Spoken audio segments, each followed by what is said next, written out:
नमस्कार, मैं हूं गोल्डी निर्भीक। आज मैं कोई खबर सुनाने नहीं आया हूं।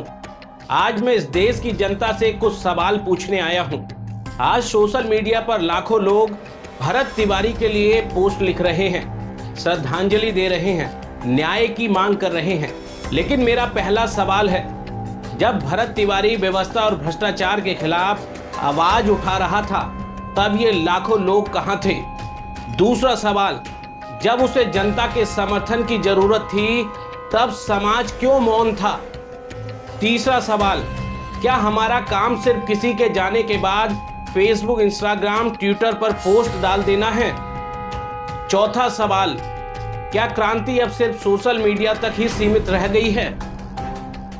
पांचवा सवाल, क्या हमें सच में भगत सिंह चाहिए या सिर्फ उनकी तस्वीर?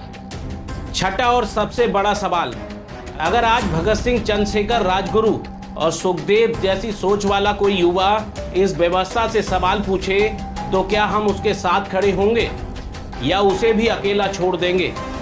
दोस्तों, इस वीडियो को आखिर तक जरूर देखिए, क्योंकि यह सिर्फ एक व्यक्ति की नहीं बल्कि पूरे समाज के चरित्र की कहानी है। जब भगत सिंह, राजगुरु, सुखदेव, चंद्रशेखर आजाद अंग्रेजी हुकूमत के खिलाफ खड़े हुए थे तब उनके पीछे करोड़ों भारतीयों का विश्वास था।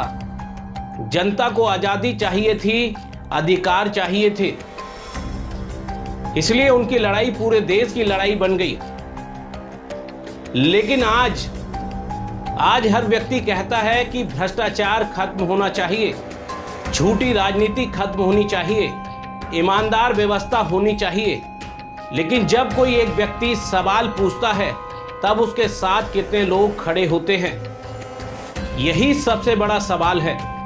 आज अगर कोई व्यवस्था से टकराता है तो मुकदमे वही अकेला झेलता है, धमकियां वही अकेला सुनता है, प्रताड़ना वही अकेला सहता है, आर्थिक नुकसान वही अकेला उठाता है और समाज सिर्फ मोबाइल निकालता है, वीडियो बनाता है, पोस्ट लिखता है और फिर आगे मुद्दे पर चला जाता है।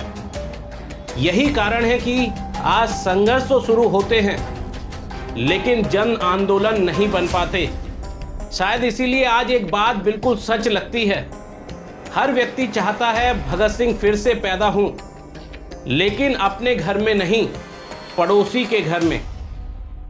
हर कोई चाहता है कि कोई और लड़े, कोई और जोखिम उठाए, कोई और कुर्बानी दे। लेकिन जब वही व्यक्ति संकट में होता है तो लोग कह देते हैं हमें क्या लेना देना।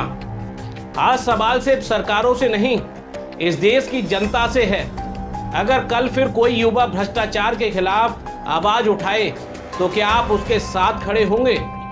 अगर किसी पत्रकार, सामाजिक कार्यकर्ता या आम नागरिक पर सिर्फ इसलिए दबाव बने क्योंकि उसने सवाल पूछे, क्या आप उसकी आवाज बनेंगे? इतिहास गवाह है, क्रांति कभी अकेला इंसान पूरी नहीं करता। क्रांति की शुरुआत एक व्यक्ति करता है लेकिन उसे मुकाम तक जनता पहुंचाती है। अगर जनता मौन हो जाए तो सबसे बहादुर इंसान भी अकेला पड़ जाता है। इसलिए सबसे बड़ा सवाल ये नहीं कि भगत सिंह जैसा युवा क्यों नहीं पैदा होता, सबसे बड़ा सवाल ये है, अगर आज कोई भगत सिंह जैसा पैदा हो जाए तो क्या हम उसके साथ खड़े होंगे या उसके जाने के बाद सिर्फ उसकी तस्वीर पर फूल चढ़ाएंगे? जरा सोचिए, क्योंकि इतिहास सिर्फ उन लोगों को याद नहीं रखता जो अन्याय के खिलाफ आवाज उठाते हैं। इतिहास उन लोगों को भी याद रखता है जो सब कुछ देखकर और जानकर भी चुप बैठे रहते हैं।